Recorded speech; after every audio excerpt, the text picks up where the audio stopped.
Good evening friends, स्वागत है आपका हमारे यूट्यूब चैनल पे। देखिए, जैसे कि आप सबको मालूम है कि आज 16 अगस्त 2020 है और आज खंड शिक्षा अधिकारी का एग्जाम हुआ था। तो आज हम लोग यहाँ पर खंड शिक्षा अधिकारी में जो मैथ और रीजनिंग के क्वेश्चंस पूछे गए थे उसको सोल्यूशन करने वाले हैं, सॉल्व करने वाले हैं। तो आइए देखते हैं। यहाँ पर आपका पहला क्वेश्चन देखिए लिया गया है BCDF, ये आपका रीजनिंग का क्वेश्चन है। उसका GHIK लिखा गया है, LMNP लिखा गया है एंड यहाँ पे क्वेश्चन मार्क है। ठीक है, देखिए यहाँ पे जो भी इसको हम लोग सॉल्व कैसे करते हैं। यहाँ पे देखिए क्या आपका नंबरिंग पहले करेंगे 2 3, यहाँ पर 4 और F कहाँ पे 6 पे होता है। G आपका 7 नंबर पर है, H 8 नंबर पर, I 9 पर, K 11 पर है। उसी प्रकार से यहाँ पे L आपका 12 पे होता है, M 13 पे होता है, N 14 पे और P होता है आपका 16 नंबर पे। ठीक है, अब देखिए यहाँ पर आपका क्या करना है, फर्स्ट लेटर को फर्स्ट से कंपेयर करना होता है। ठीक है, तो यहाँ पे कितना है 2 और 7 यानी कि 5 यहाँ पर प्लस किया गया है। C और ये देखिए 3 और 8 यानी यहाँ पर भी क्या हुआ 5 प्लस हुआ है। 4 के बाद आपका 9 हो गया है, तो यहाँ पर भी देखिए 5 प्लस हुआ है और 6 के बाद 11 है यानी कि यहाँ पर भी 5 प्लस हुआ है, यानी कि 5 5 बढ़ा करके सीरीज को बनाया गया है। तो अब देखिए यहाँ पर क्या है, हम क्या करेंगे 12 में 5 जोड़ेंगे तो कितना 17 हो जाएगा। 17 नंबर पे आपका होता है Q और M 13 पर है, 13 में 5 जोड़ेंगे 18 पे आपका R हो जाएगा। N होता है 14 नंबर पे, 14 में आप 5 प्लस करिए 19 होगा। 19 नंबर पे क्या होता है S होता है। उसी प्रकार से P आपका 16 नंबर पर है, 16 में 5 जोड़ेंगे कितना 16 5 21, 21 पे क्या होता है आपका U हो जाएगा। तो आपका आंसर यहाँ से आ जाएगा QRSU आपका सही आंसर होगा। ठीक है, चलिए अगला क्वेश्चन देखते हैं। इसके बाद चलिए देखते हैं अगला क्वेश्चन आपका लिया गया है। यहाँ पर कहा गया है 4, ये क्या नंबर सीरीज का क्वेश्चन है। यहाँ पे नंबर देखिए काफ़ी तेज़ी से बढ़ रहे हैं, मतलब कि ये क्या हो रहा है मल्टीप्लिकेशन सीरीज है। तो आइए चेक करते हैं। यहाँ पर सबसे पहले आप सीरीज बनाते हैं, यहाँ पे चैन बनाएंगे तो देखिए क्या हो जाएगा। आप अगर यहाँ से चेक करें तो ये कितना 4 और 10 कितना हो जाएगा आपका 4 का 3 गुना करेंगे और -2 करेंगे। ठीक है, यहाँ पे आपका क्वेश्चन मार्क है तो हम इसको कंपेयर नहीं कर पाएंगे। आगे चलिए देखते हैं। यहाँ पर अगर आप 82 का 3 टाइम्स करें तो कितना 3 दूना कितना हो जाएगा 6 हो जाएगा और 3 अठे कितना हो जाएगा 24। ठीक है, कितना 246 आ रहा है। अगर इसमें से हम 2 माइनस कर दें तो कितना हो जाएगा 244 हो जाएगा। ठीक है, जो कि यहाँ पर लिखा गया है। इसका मतलब यहाँ पर इंटू 3 -2 किया गया है। ठीक है, आगे भी यही सीरीज चलेगी, इंटू 3 -2 हो जाएगा। तो अब देखिए यहाँ पर पता क्या चला कि हर एक नंबर में क्या कर रहे हैं 3 से मल्टीप्लाई करके 2 प्लस किया जा रहा है। तो यहाँ पर आपको क्या करना है, यहाँ पर भी 3 से मल्टीप्लाई करके 2 प्लस कर देना है। तो मल्टीप्लाई बाई 3 -2 करना है, सॉरी -2 करेंगे कितना 10 से 30 में से 2 घटाएंगे तो कितना हो जाएगा आपको यहाँ पे 28 हो जाएगा। ठीक है, 28 हो जाएगा। अब आप आगे चेक कर लीजिए, इंटू 3 -2 करके आपका 82 आ जाएगा। ठीक है, तो ऑप्शन में आपका 28 था, तो 28 यहाँ पर आपका बिल्कुल सही आंसर हो जाएगा। चलिए अगला क्वेश्चन देखते हैं। इसके बाद आइए देखते हैं। यहाँ पे तीसरा क्वेश्चन रीजनिंग का है। ये आपका find the missing numbers and letters chapter से लिया गया है। देखिए यहाँ पर क्या करेंगे, यहाँ पर इन दोनों डिजिट का 5 और 1 का क्या करेंगे मल्टीप्लाई करेंगे तो 5 का नंबर 5 हो जाएगा और यहाँ पे 6 और 1 को मल्टीप्लाई करेंगे तो कितना हो जाएगा 6 6 1 हो जाएगा। ठीक है, 6 1 6 हो जाएगा। तो इन दोनों को प्लस कर दी तो 6 5 आपका 11 बीच में लिखा गया है। उसी प्रकार से यहाँ पर चेक कर लेते हैं। 6 चौको कितना होता है आपका 24 होता है और यहाँ पर देखिए 3 दूनी 6 हो जाएगा। ठीक है, तो 24 और 6 को आप क्या करेंगे जोड़ेंगे तो 24 6 कितना होता है 30 आता है। 30 यहाँ पर बीच में लिखा गया है। तो उसी प्रकार से आपको उसी लॉजिक को फॉलो करते हुए आगे बढ़ना है। 4 3 यहाँ पे आपका 12 हो जाएगा और यहाँ पर 3 5 कितना 15। ठीक है, 3 5 या 15 हो जाएगा। 15 + 12 करेंगे तो कितना आ जाएगा आपका यहाँ पर 27 आ जाएगा। तो इस क्वेश्चन का आंसर आपका 27 सही है। ठीक है, चलिए अगला आगे बढ़ते हैं और अगला क्वेश्चन लेते हैं। आइए अगला क्वेश्चन लेते हैं। ये फैमिली रिलेशन से लिया गया था। रीजनिंग में कहा गया है ए बी का भाई है। देखिए यहाँ पर हम लोग चार्ट बनाएंगे। ए कौन है भाई है, किसका भाई है बी का। फिर कहा गया बी सी का भाई है, यानी कि बी यहाँ पर मेल हो जाएगा, किसका भाई है सी का भाई है। सी डी का पति है। सी कौन है यहाँ पे पति है, किसका पति है डी का पति है, तो डी उसकी पत्नी हो जाएगी, तो इसको आप माइनस कर दीजिएगा। फिर ई ए का पिता है। ई यहाँ पर देखिए क्या हो जाएगा पिता हो जाएगा, किसका ए का। अब आपसे पूछा गया तो डी का ई से क्या रिश्ता है। ठीक है, यानी कि डी कौन है ए का, सॉरी ई का, तो आपको डी और ई के बीच के रिलेशन को दिखाना है। तो डी यहाँ पर क्या है ई के बेटे की वाइफ है, यानी कि आपका आंसर यहाँ पे क्या हो जाएगा बहू, यहाँ पे आपका सही आंसर हो जाएगा। ठीक है, ये आपका बहुत सही आंसर होगा। ठीक है, चलिए अगला क्वेश्चन देखते हैं। इसके बाद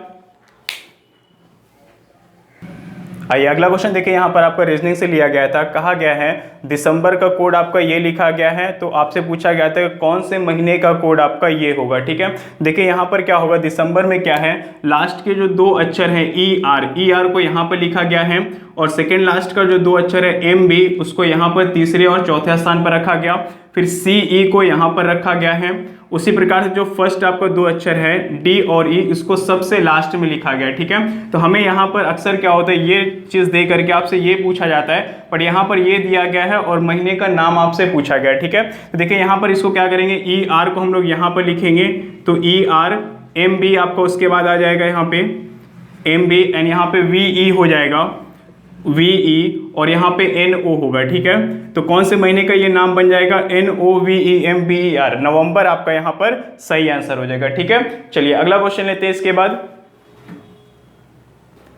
आइए देखिए अगला क्वेश्चन आपका रीजनिंग में कैलेंडर चैप्टर से लिया गया है।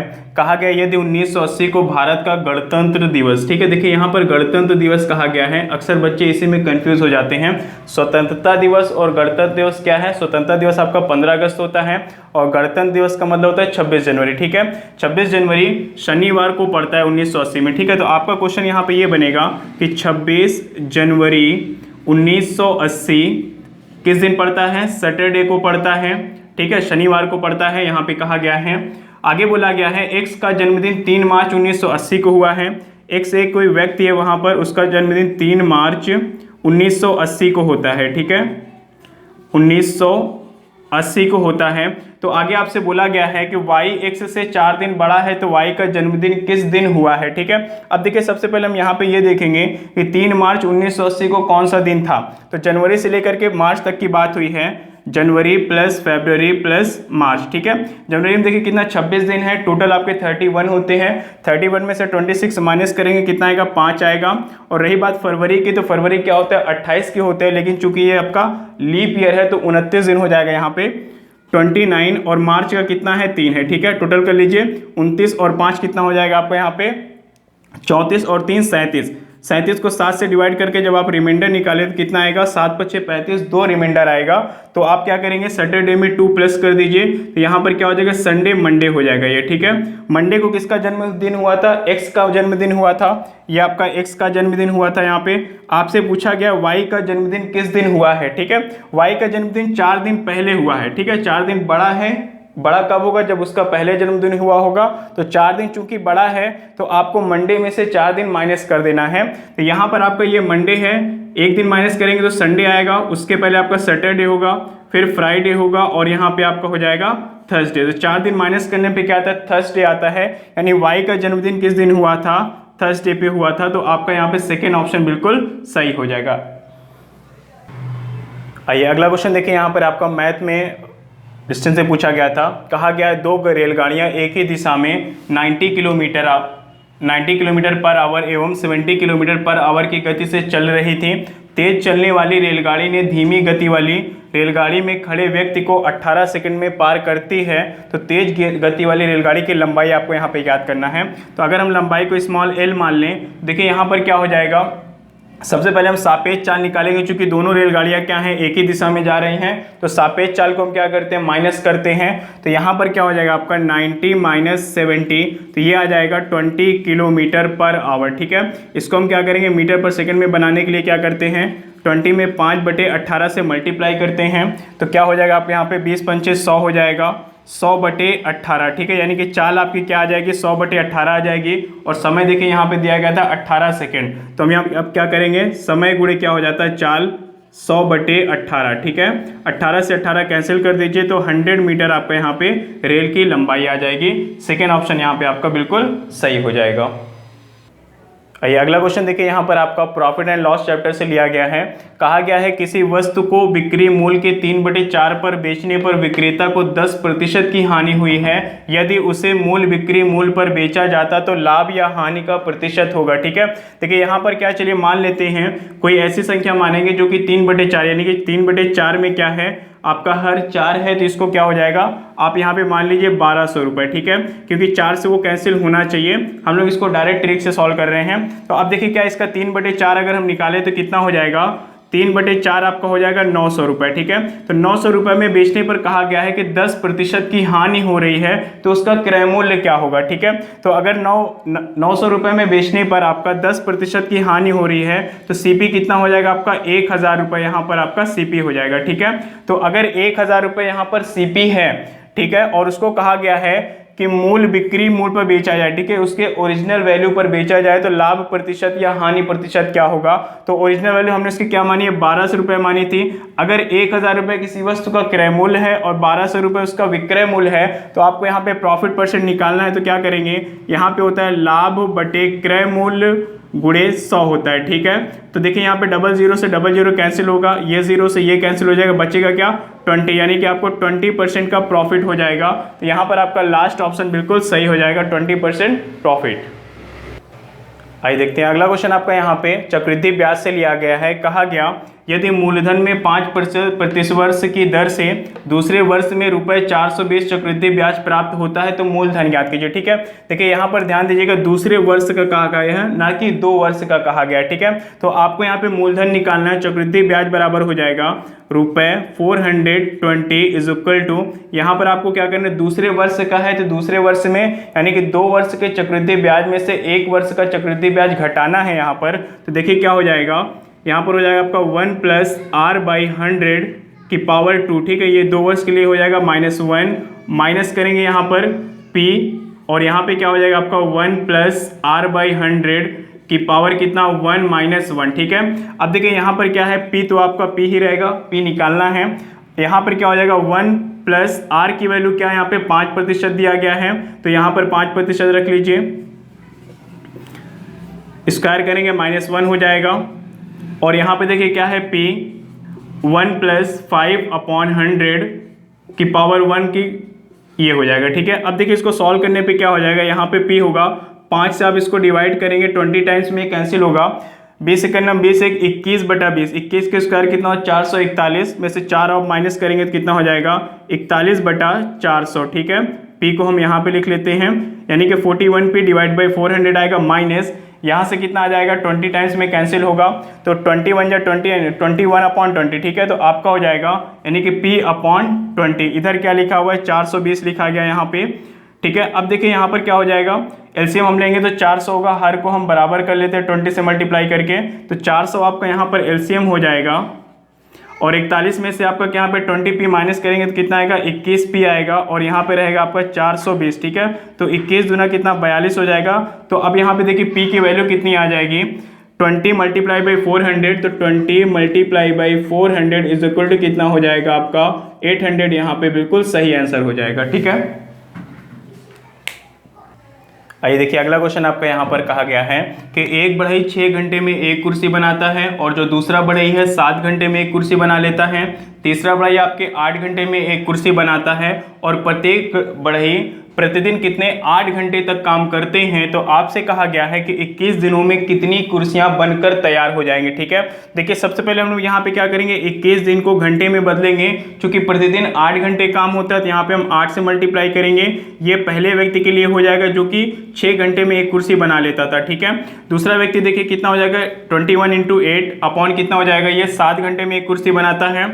और तीसरा बढ़ई क्या है आपका यहाँ पे 8 घंटे में एक कुर्सी बनाता है, जिसको 8 से हम डिवाइड करेंगे। अब देखिए क्या हो जाएगा, यहाँ पे 2 3 जा 6 एंड 2 4 जा 8 हो जाएगा, 3 7 जा 21 होगा, तो 7 चौक कितना हो जाएगा आपका 28 हो जाएगा। यानी कि जो पहला व्यक्ति है वो 28 कुर्सी बनाएगा 21 दिनों में, ठीक है। दूसरा व्यक्ति देखिए 7 तारीख 21 हो जाएगा, 3 8 कितना 24 होगा, यहाँ पे 8 से 8 कैंसिल हो जाएगा, 21 आ जाएगा, ठीक है। अब देखिए पहला व्यक्ति 28 कुर्सी बनाता है, दूसरा व्यक्ति 24 कुर्सी बनाता है, और जो तीसरा व्यक्ति है वो 21 कुर्सी बना लेता है, ठीक है। टोटल करें यहाँ पे 8 4 12 13 का 3 कैरी आपका कितना 1 होगा, 2 2 4 एंड 2 6 और 1 कितना 7, तो तीनों मिलकर के कितनी कुर्सियाँ बना लेंगे 73 कुर्सियाँ यहाँ पर बना लेंगे। आपका ऑप्शन नंबर 3 सही हो जाएगा। चलिए देखिए अगला क्वेश्चन आपका यहाँ पे आयु संबंधी चैप्टर से लिया गया है। कहा गया 5 वर्ष पूर्व ए और बी की आयु का अनुपात कितना था? 4:5 था।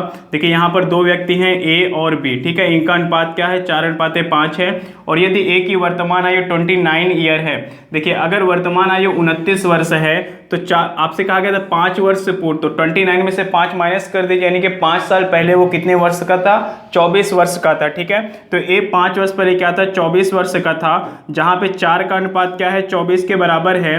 देखिए 1 का अनुपात कितना हो जाएगा? 4 का अगर 24 है तो 1 का अनुपात हो जाएगा 4 छंग 24, ठीक है, 6 के अनुपात के बराबर हो जाएगा। तो यहाँ पे हम निकालेंगे कि 5 वर्ष पहले बी की आयु क्या थी, तो यहाँ पर आप क्या करेंगे? मल्टीप्लाई बाई 6 कर दीजिए तो 30 वर्ष आ जाएगा। यानी कि 5 वर्ष पहले बी की आयु कितनी थी? 30 वर्ष थी। लेकिन आपसे बी की आयु वर्तमान पूछा गया है, ठीक है। तो वर्तमान के लिए क्या करना है? 5 वर्ष में आपको प्लस कर देना है, तो कितना हो जाएगा? 35 वर्ष आपका यहाँ पे बिल्कुल सही आंसर हो जाएगा, ऑप्शन नंबर डी। आइए देखिए अगला क्वेश्चन आपका एलसीएम और एचसीएफ लिया गया। कहा गया है यदि दो संख्याओं का एलसीएम और एचसीएफ और एलसीएम कितना 21 और 84 है और संख्याओं का अनुपात 1:4 दिया गया है, तो इन संख्याओं में बड़ी संख्या क्या है? आपको ये निकालना है।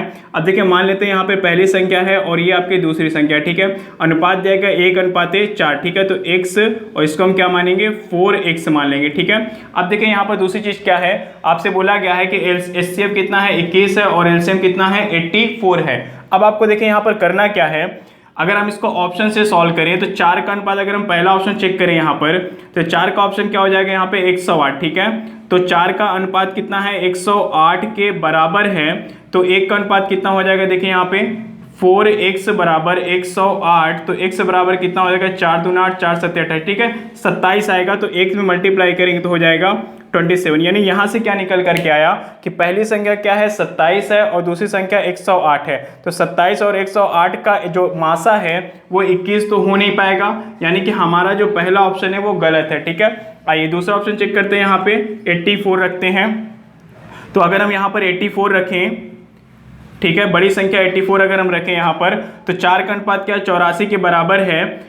4 का अनुपात आपका 84 के बराबर है, तो 1 का अनुपात कितना हो जाएगा? 21 हो जाएगा, ठीक है। तो 1 का अनुपात कितना? 21 हो जाएगा, सॉरी यहाँ पे 21 होगा, 21 हो गया। अब देखिए यहाँ पर क्या है? 21 एंड 84 का जो HCF होगा क्या वो 21 है?